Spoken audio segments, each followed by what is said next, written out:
The bell above the door gave a short, tired jingle as Jack Morgan stepped inside the shelter. It wasn't loud, but it cut through the stillness like a whisper you weren't supposed to hear. The air smelled of bleach and wet concrete, familiar and sterile. To most, it might have seemed clean, maybe even comforting. But to Jack, it smelled like waiting, like something abandoned. He stood for a moment just inside the door, blinking against the fluorescent lights that hummed overhead. A woman at the front desk greeted him with a smile that felt too wide, too practiced. He nodded once, barely, and she didn't press. People like him walked in sometimes, shoulders tight, jaw clenched, eyes scanning for exits. She'd learned not to push. Jack shoved his hands into his jacket pockets and followed the sound of distant barking down the hallway.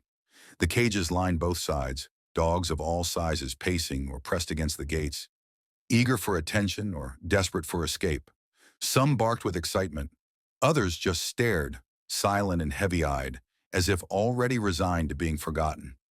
He didn't know what he was looking for. It had been his sister Emily's idea. "You need a companion," she'd said. "Someone to get you out of your own head." He didn't argue, not because he agreed, but because arguing felt like more effort than silence. She'd driven him here herself, watched him walk inside from the car like a mother dropping off a kid who didn't want to go to school. He moved slowly past each kennel. A Labrador mix barked and jumped against the gate. A beagle with cloudy eyes lay curled in a corner. A mutt with two big paws chewed on a torn blanket. Jack kept walking, face unreadable, hands clenched in his pockets. Then he stopped. The kennel was near the back, partially shadowed by a flickering overhead light. Inside, a large German shepherd lay still, head resting on his paws. He didn't move when Jack approached. He didn't bark or perk up like the others. He just stared. Jack stared back. His breath caught, just for a second. He didn't blink. Couldn't. Something in his chest shifted, sharp and sudden, like a chord being struck too hard. Rex. It wasn't possible. It couldn't be. The deployment had ended nearly 2 years ago. They'd been separated after the incident. The blast, the dust, the silence that followed. Paperwork, decommissioning, reassignment. He'd asked where Rex was sent. No one ever gave him an answer. But he knew. You don't forget eyes like that.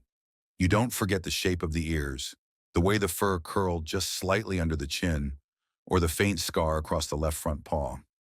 You don't forget your partner. Jack moved closer, knelt slowly in front of the gate. His knees creaked, but he didn't care. His hands gripped the cold metal bars, fingers white with pressure.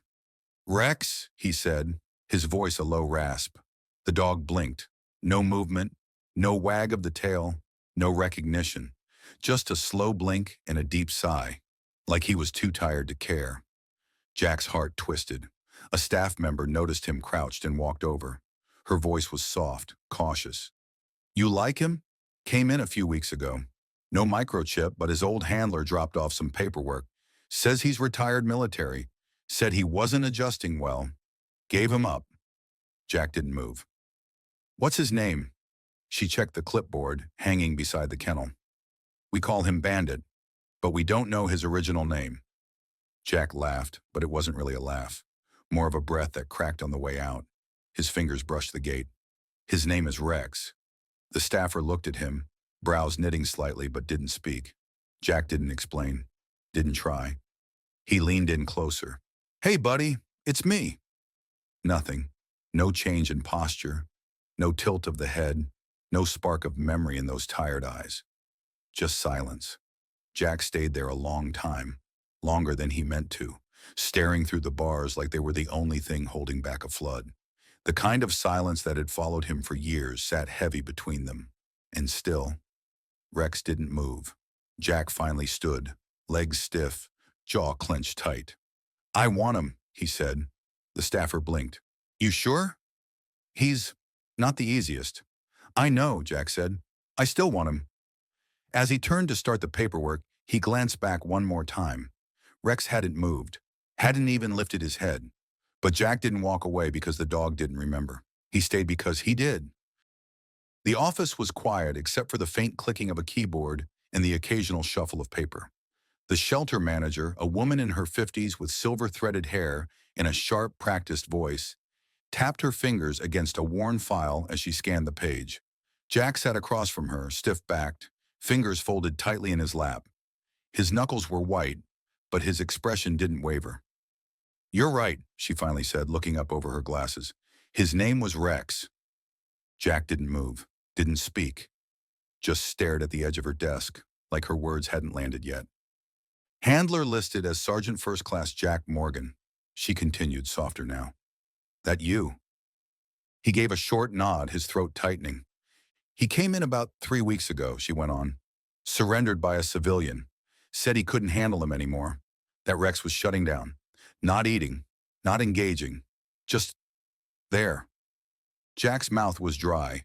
He wanted to ask who the man was, how he'd ended up with Rex, how the Army had let it happen. But the questions collapsed before they could make it to his lips. The manager handed him the file. "We tried to place him twice. First family brought him back after 2 days. Second one didn't even make it through the door." He growled the moment they opened the kennel. Jack stared down at the thin manila folder. His own name was printed in faded ink near the top, a name he hadn't seen in years. Below it, a scanned image of Rex's military ID tag, stamped with a number, rank, and branch, stripped of all the things that made him real. He stood up slowly. "Can I see him again?" She nodded, but her eyes followed him a little longer than they needed to. The walk back to the kennels felt longer this time. The fluorescent lights buzzed louder, the barking more distant, as if the whole world was dimming around him. Each step felt heavier, like he was walking into something he hadn't prepared for. Rex was still lying in the same spot, head low, ears half back. His body looked smaller now, more fragile, like time had folded in on him. But Jack saw through it. The bones were still there. The frame of a dog who used to leap into helicopters, tear through rubble, dive nose first into danger without waiting for a command. He knelt again. The concrete floor pressed cold into his knees, but he didn't care. His hands wrapped around the bars, and for a moment, all the noise faded. Just him. Just Rex. Just a thin veil of metal between past and present. "Hey, buddy," he whispered. "It's me." Rex didn't move. "Jack," he said again, more to himself than the dog. "Sergeant Morgan, your handler." Still nothing. No spark of recognition. No ear twitch. No tilt of the head. Just a pair of dark, glassy eyes staring past him like he wasn't there at all. Jack reached into his coat pocket and pulled out a laminated photo. A single still frame from years ago. Him in desert camo, kneeling in the dirt with Rex beside him, both of them grinning, mouths open in the dry wind.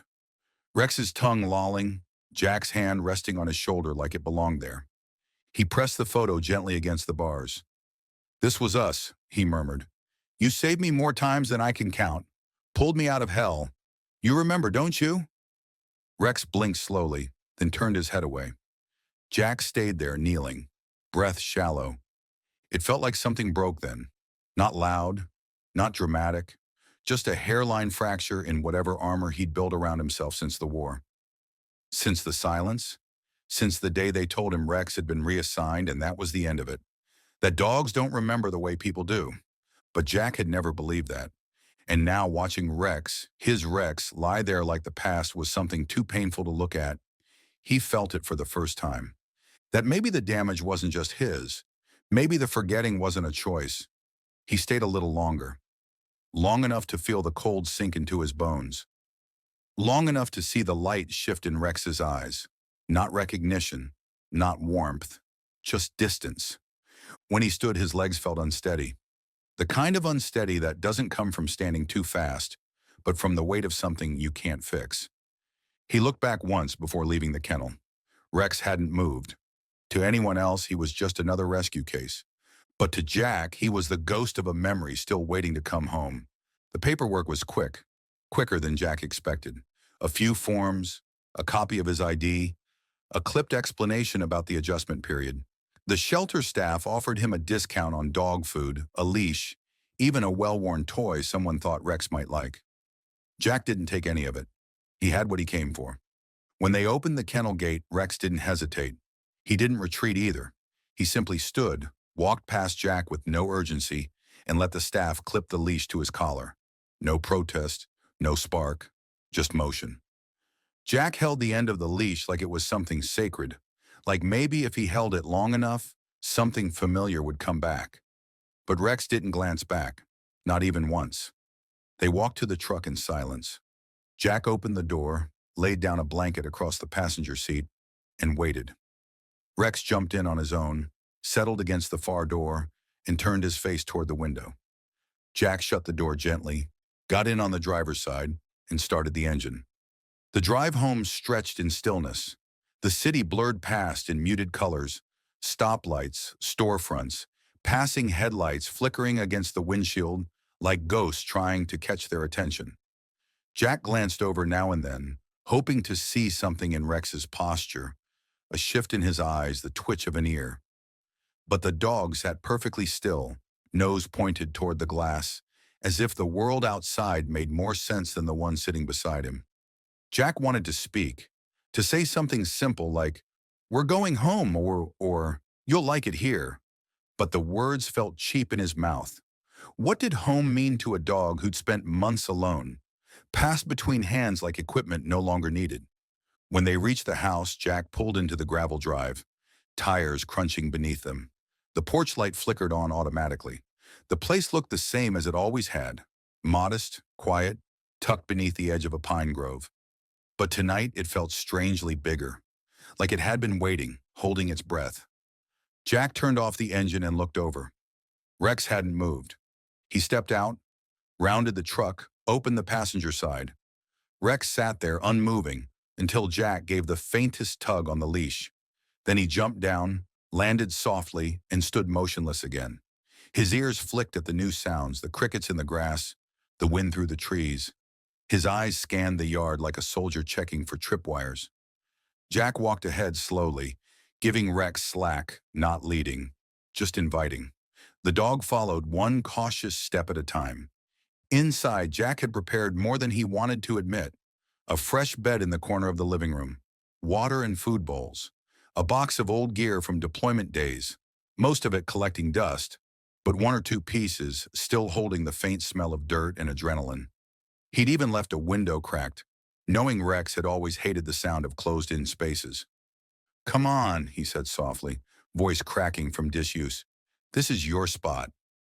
Rex stood in the doorway, his body rigid. He sniffed the air once, twice, then slowly walked inside, his paws quiet against the hardwood. He didn't go to the bed, didn't investigate the toys, just walked the perimeter of the room like he was mapping it, committing it to memory in case he needed to escape. Jack sat on the couch and watched. It felt wrong seeing him like this. The dog who used to sprint through compound ruins, who barked before the alarms did, who once took shrapnel to the flank to protect a fallen soldier. That dog had been fearless, fire in his blood. But now, this one barely moved, barely breathed. Jack rubbed his palms together. They felt clammy. "You used to love this kind of quiet," he murmured. Rex didn't react. He settled on the far side of the room, near the front door, curled into himself like the walls were watching. Jack leaned forward, elbows on his knees, heart caught somewhere between frustration and heartbreak.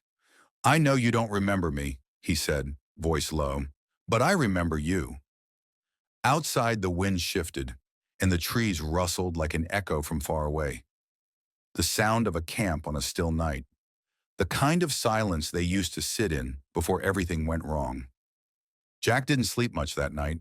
He left the bedroom door open just in case. Rex never came in.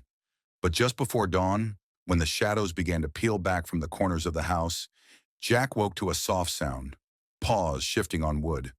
He looked out into the hallway. Rex was lying near the bedroom threshold, not inside, not close, but there.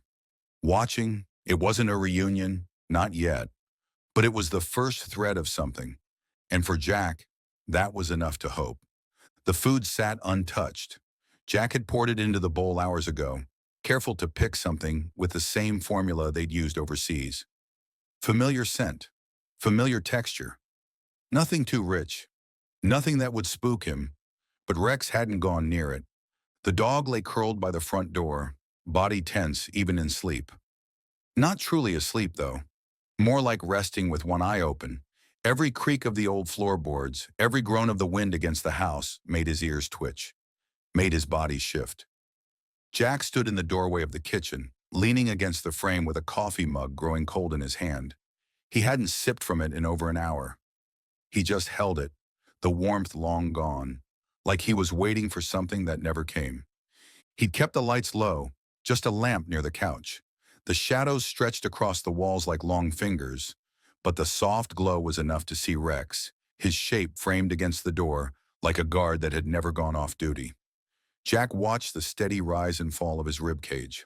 Measured, controlled, ready. He took a step forward. Just one.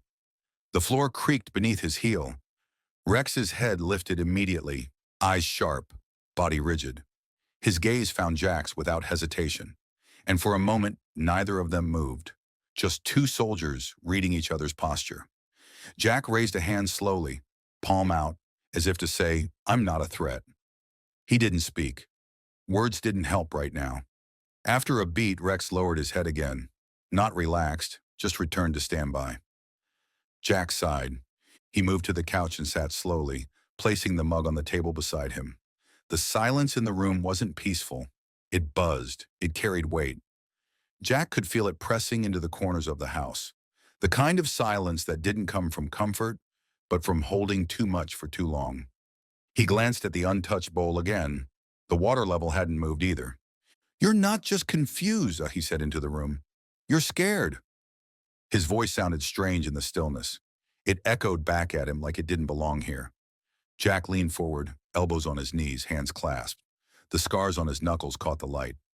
He'd known men like this, sat beside them in bunkers and tents, the ones who flinched at sudden movement, who never faced the door because they couldn't not see it.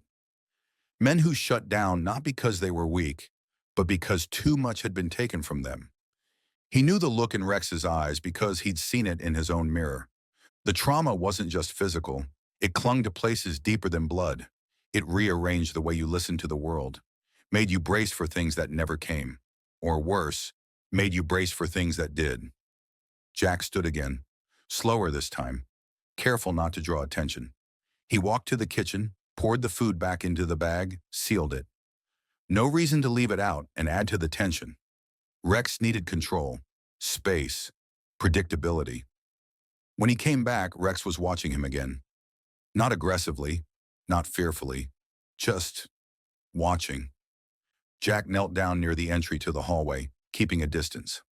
"I don't expect you to come running. I just need you to stay. That's all. Stay, and maybe someday we'll find our way back."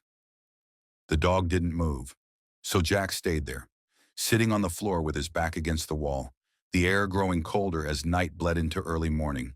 His legs stiffened, his back ached, but he didn't move. He watched Rex doze and startle, the cycle repeating like a loop in a damaged reel. Every twitch of the tail, every shallow breath. At one point, hours in, Rex shifted and let out a soft sound, more breath than whimper. Jack didn't speak. He just listened. It wasn't memory loss. It wasn't forgetting. It was remembering too much. And Jack knew that kind of remembering well. When the sky outside began to pale with the first hint of dawn, Jack finally stood. He stretched his sore limbs and walked to the front door, careful not to startle Rex. The dog didn't lift his head this time, but his eyes cracked open, just slightly, following Jack's movement. Jack left the door locked. Lights off, house quiet. He went to his room, left the door open behind him. That morning, as he drifted into a shallow, exhausted sleep, he knew it would take more than time. But the first night had passed, and neither of them had left. The morning light crept slowly through the curtains, slicing across the hardwood floor in thin bands of gold.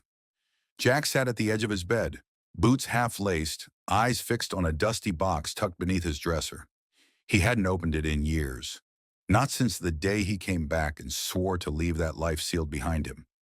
But the quiet rustling he heard from the living room, soft paws shifting, claws gently clicking against the floor, made him move. He pulled the box out, the cardboard soft around the edges, corners chewed from time and forgotten mice. When he cracked it open, the smell rose immediately. It wasn't foul, just familiar.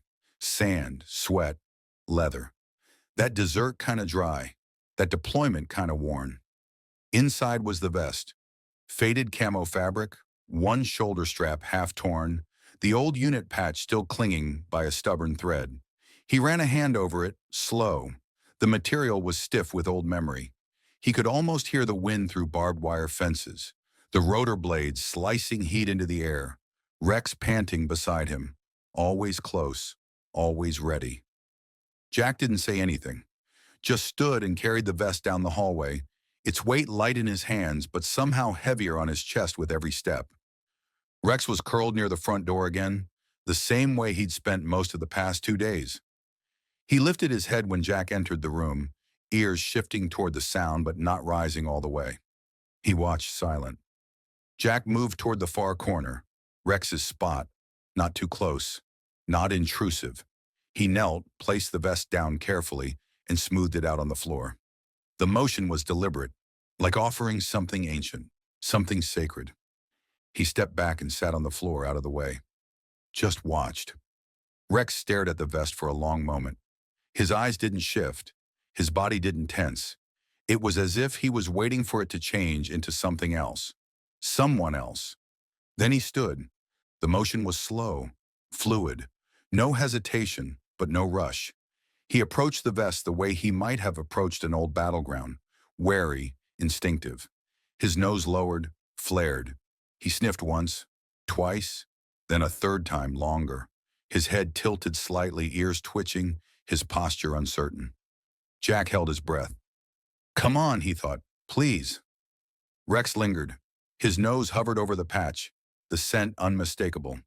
He stood like that for a few seconds more, and then he turned away, walked back to the front door, laid down, rested his head on his paws. Jack didn't move. His heart didn't sink all at once. It folded quietly like paper. Slow, silent, an ache that didn't demand attention, just took up space and refused to leave. He looked at the vest still lying there on the floor, alone in the corner like a relic in a museum. It was just fabric, just gear, just memory. But he'd thought maybe it would spark something, a scent buried deep, a flicker in the dark, a trigger that pulled the past forward long enough for Rex to see him. He closed his eyes for a moment. You wore that every day, he said quietly, not looking at the dog. Ran through explosions with it on. Took a bullet through that left strap. He opened his eyes again. I still have the med report. You lost too much blood to stand, and you still dragged yourself back to find me. Rex didn't lift his head. You remember saving me. I know you do. Somewhere in there. The words drifted off, caught in the stale air between them. Jack stood slowly. The creak of his knees broke the silence, and he walked back to the vest, picked it up carefully, like it might crumble in his hands. He folded it once, then placed it beside the empty dog bed again. Not on it, just near it. Keep it, he murmured, or don't. It's yours either way. He turned to leave the room but stopped in the doorway. He didn't look back, just waited, eyes focused on the hallway ahead. No sound, no shift, no movement. Jack walked away, feeling the emptiness follow him down the corridor. Maybe tomorrow. But today, not even the scent of the past could break through. And that somehow hurt more than silence ever had. The attic smelled like dust and old pine, thick and untouched. It had been years since Jack had climbed up there, let alone opened the footlocker that now sat like a stubborn shadow in the corner. It was one of those heavy-duty military cases, steel class, olive green, dented from travel and years of being ignored. He knelt slowly, feeling the stiffness in his joints, and pried it open. The hinges groaned like something waking from sleep. Inside, time folded in on itself. Sand-caked boots, a pair of cracked sunglasses, a stack of folded uniforms still holding the dry scent of heat and smoke. He moved them aside carefully, not with nostalgia, but with quiet respect, like exhuming something sacred. At the bottom, under an old map marked with grease pencil notations and half a packet of salt tabs, he saw it, the rubber ball. It was red once, now faded to a dull maroon. The surface was scuffed, pitted with tiny teeth marks. Jack picked it up and rolled it in his palm. He remembered how Rex used to go wild for it. Didn't matter what kind of day they'd had, gunfire, explosions, missions gone sideways. If Jack pulled that ball from his vest, Rex would light up, like it was the only thing that existed, like it was joy itself. He stood and turned the ball over one more time in his hand, then closed the case, leaving the rest untouched. The attic door groaned on its hinges as he climbed down, careful not to trip. Downstairs, the house was quiet. He found Rex lying in the same place. By the front door, head on his paws, eyes half-lidded but never fully asleep. Always listening, always waiting. Jack approached slowly, ball in hand. "Remember this?" he asked, holding it up. Rex blinked but didn't move. Jack crouched a few feet away. He didn't say anything else. He just gave the ball a soft, underhand toss. It bounced once on the hardwood, then rolled in a lazy arc across the living room floor, coming to a stop just a few feet from Rex. For a moment, there was nothing. No sound, no reaction. Then Rex lifted his head. His eyes found the ball. His ears twitched. He sniffed the air. Jack watched, holding his breath. Rex didn't move toward it, but he didn't look away either. He stared at it, the way someone might stare at a photograph they couldn't quite place. There was no tail wag, no bark, just a silence so loaded it felt like a held breath waiting to be remembered. Jack's voice cracked a little. "You used to chase this thing across the compound like it was made of steak." Rex didn't blink. "You drop it at my feet and then bark like I was taking too long. Every damn time." Still no movement. Jack forced a smile, the kind that didn't reach his eyes, didn't even try. "You're still in there, buddy, somewhere." He didn't pick the ball up, didn't throw it again. He left it where it was, close enough to be seen, far enough to be chosen. He moved to the couch, sat down slowly. His shoulders sagged beneath the weight of hope unfulfilled. But still, he kept watching. Minutes passed.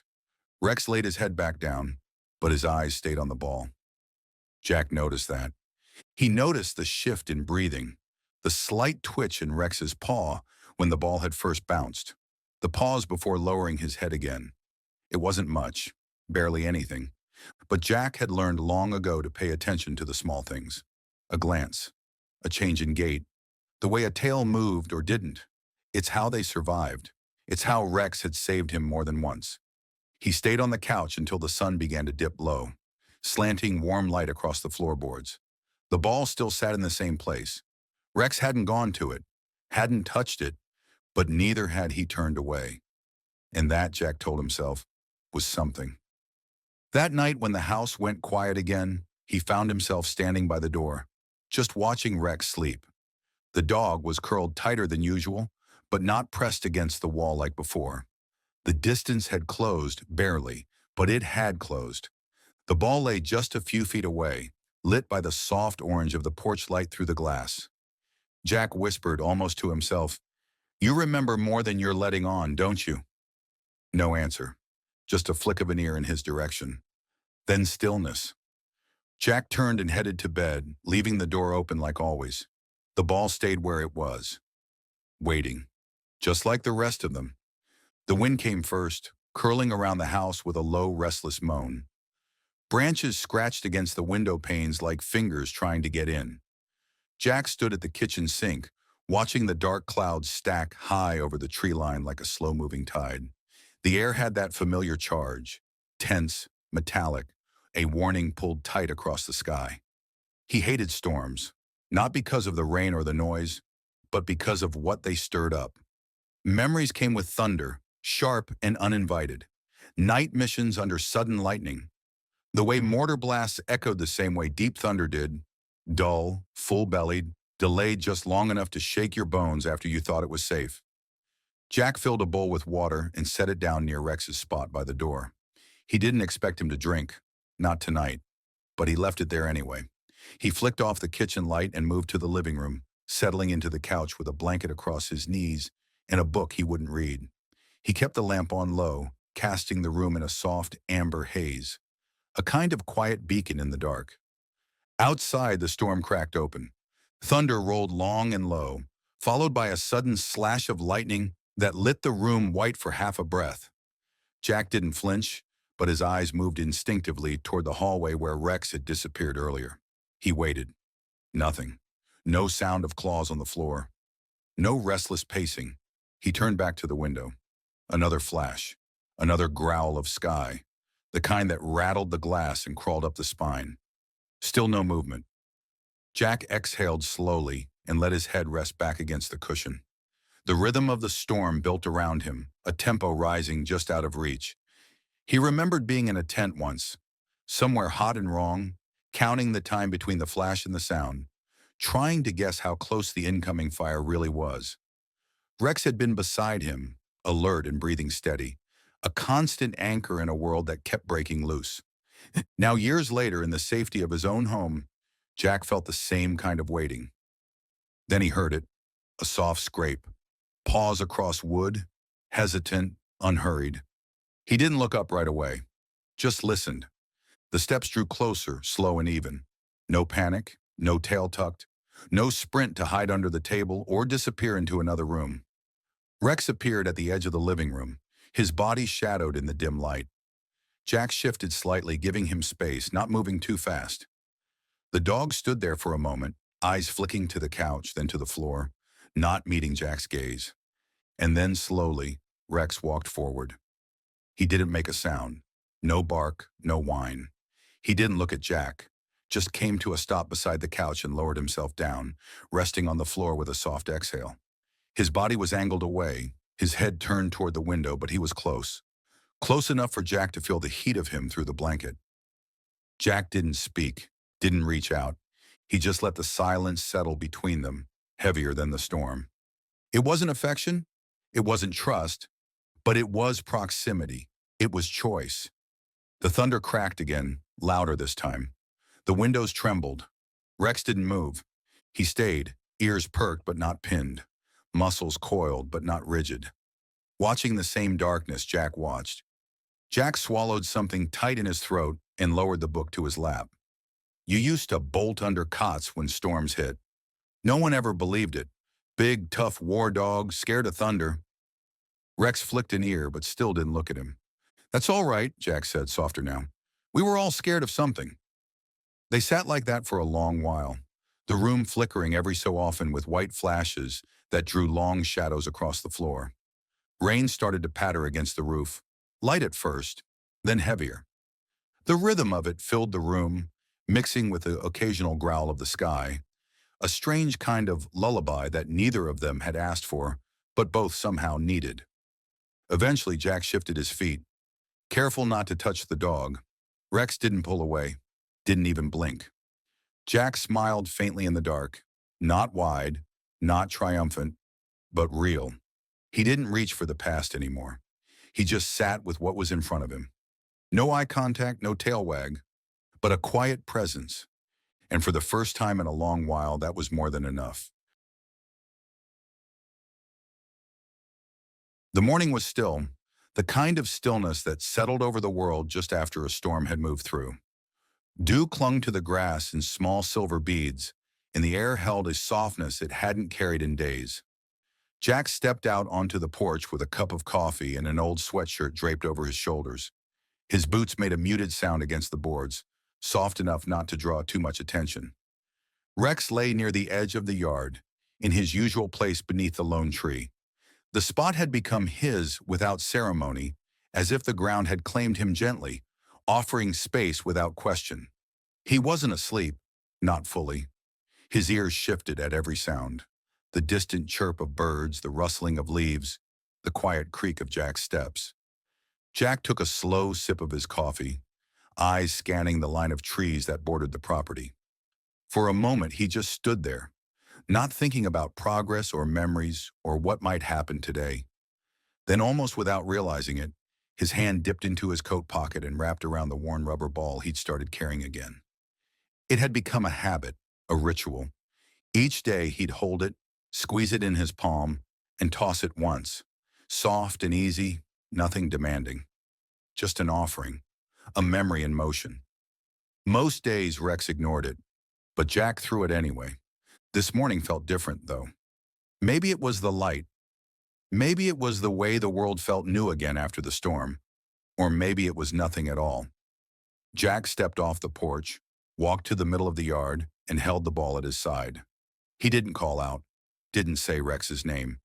He simply let the moment breathe, then gave the ball a gentle toss. It bounced once, twice, then rolled, wobbling to a stop in the grass a few feet from where Rex lay. Silence followed. Jack waited, his eyes fixed on the dog like a man watching for the horizon to move. Rex lifted his head.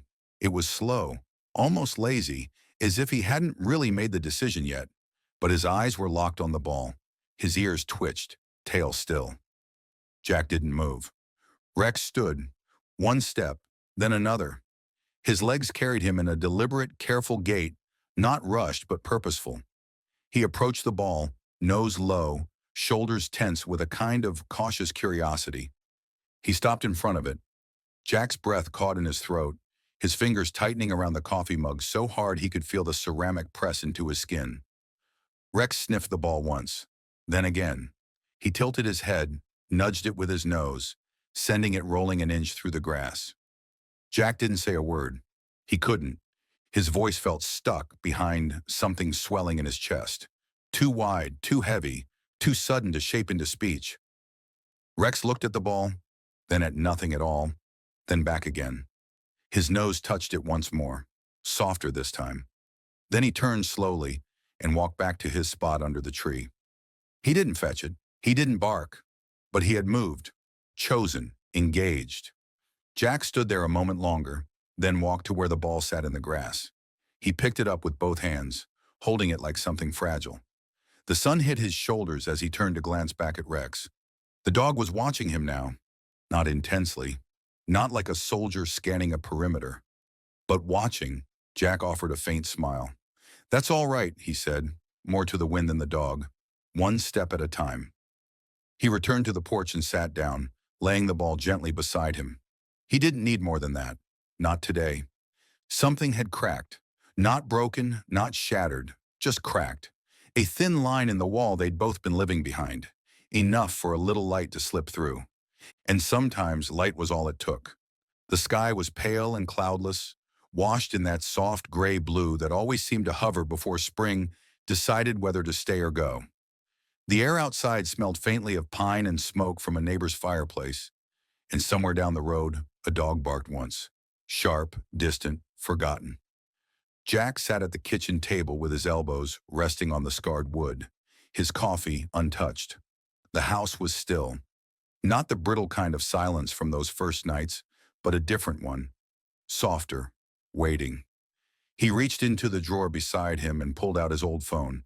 The screen was cracked across the top corner, spidered like ice, but the thing still worked. It had survived dust, heat, desert storms, a fall into a ditch during a blackout op, and the slow passage of years. He thumbed through a folder buried under layers of forgetfulness, training videos, audio memos, notes from deployment. He hadn't listened to any of it since before he'd come home, not even once, but today felt like a door cracked open. His thumb hovered over one file. The date was smeared by time, but he remembered the clip, short, rough quality, the two of them in the training yard, Jack giving commands, Rex following. Their voices had danced through those moments like a song only the two of them could hear. Jack hit play. The sound crackled to life, static first, then his own voice, younger and sharper. "Rex, sit." A pause. "Good boy. Stay." And then laughter. Jack's laugh. Light, real, the kind that felt foreign now. Jack lowered the volume, then tapped the speaker icon to make sure it would echo into the room. From the living room, he heard a shift, claws against the hardwood. He didn't move, didn't look up, just let the clip play. "Rex, heel." And then another voice, one that used to belong to someone clearer, someone less haunted. "Attaboy, that's how we do it." Rex stood just beyond the hallway, eyes fixed on the phone, his head slightly tilted. One paw lifted halfway, suspended in a moment of decision. Jack's breath caught. "Rex," he said softly, "you remember that?" The dog didn't move, but his gaze was sharper now, focused, as if he were trying to align something inside himself. Jack turned the volume up just a little and replayed the clip. "Rex, sit."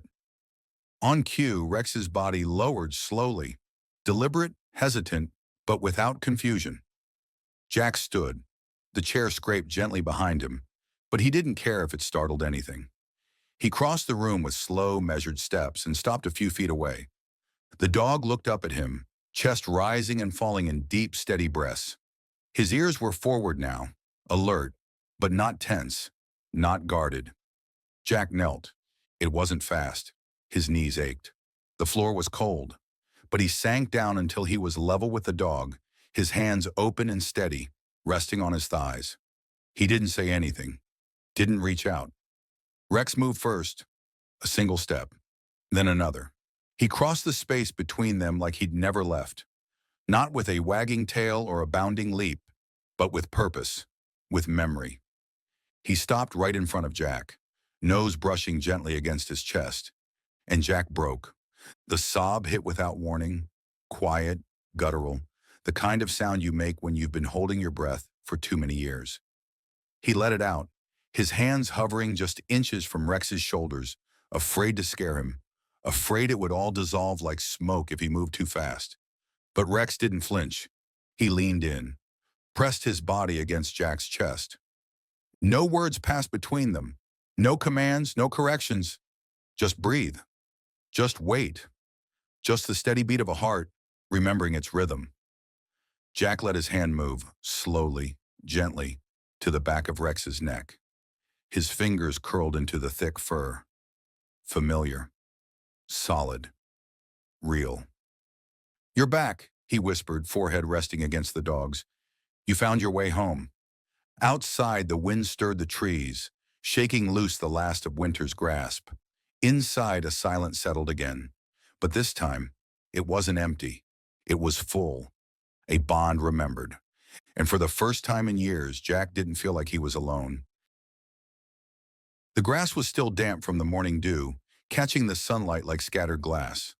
The backyard stretched out in quiet stillness, just beyond the porch steps, a patch of earth that had seen more waiting than playing. A gentle breeze rolled through the trees, rustling the leaves with a whisper so soft it felt like memory. Jack stood by the railing with a cup of black coffee, steam curling into the cold morning air. He hadn't said anything yet. Just watched the sky as it shifted through shades of gold and blue. His body was still, but inside something hummed quietly. A different kind of stillness. Not the numb kind, the kind that holds space for what might come. Behind him, the screen door creaked open. He didn't turn. He already knew. The sound of soft paws against wood made his chest tighten, but not in the way it used to. Not with fear, not with tension. This was something else. Rex stepped down onto the porch and into the yard, nose low, tail level with his back. He didn't move with caution anymore. He moved like he belonged, like the space was familiar, claimed. He stopped in the center of the yard and stood there, looking around as if seeing the place not just with eyes but with memory. Jack took another sip of his coffee and stepped down into the grass, the ground cool beneath his boots.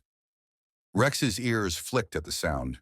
He turned, looked up at Jack, then down again at something nestled in the grass near his paws. It was the ball. Jack froze, not daring to believe it. Rex nudged it forward with his nose. Once, then again. He lowered his body slightly, like a soldier ready to spring, but waited. Jack's mouth opened, but no words came out.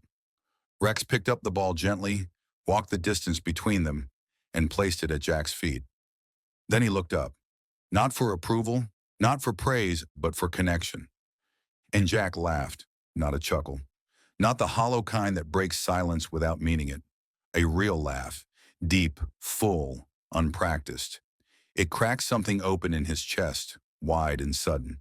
He didn't try to stop it, didn't care if it sounded strange in the still morning air. He let it rise and spill out, loud and free. Rex tilted his head, tail giving a tentative wag. Just once. Jack dropped to his knees in the grass, not because he had to, but because he needed to meet this moment the way it had been offered. "You remembered," he said, voice breaking around the words. "You really remembered." He reached out, wrapping his arms around Rex's thick neck, pulling him in close. Rex didn't stiffen, didn't flinch. He leaned in, pressing into the embrace with the full weight of trust. Jack buried his face into the dog's fur, eyes closed, heart wide open. But it wasn't just Rex who remembered. Jack did too. He remembered what it felt like to be needed, to be trusted, to not be alone in the fight. He remembered the man he was before the silence took over, the man who laughed without guilt, who believed in bonds that couldn't be broken, no matter how deep the damage ran. They stayed like that in the middle of the yard, just breathing, just being, two soldiers home from a war they never talked about, two hearts finding rhythm again after years of static. Eventually, Jack leaned back and picked up the ball. He didn't have to throw it. Not yet. Rex would wait. Instead, Jack held it in his hands like something sacred and looked at the dog who had brought him back to life, piece by piece. "You didn't just remember the ball," he whispered. "You remembered us." Rex licked his hand once, slow and steady. The breeze passed through the trees again, and this time it felt like something was letting go. Not forgotten, but finally at peace. And as Jack stood, ball in hand, with Rex beside him in the sunlight, he knew the healing wasn't over, but it had begun, and they would remember together. If this story moved you, even just a little, don't forget to hit that like button and subscribe to the channel. There are more stories like Jack and Rex's waiting to be told, real moments of loyalty, healing, and second chances. Your support helps us keep sharing them. So stick around, because sometimes the ones who save us walk on four legs.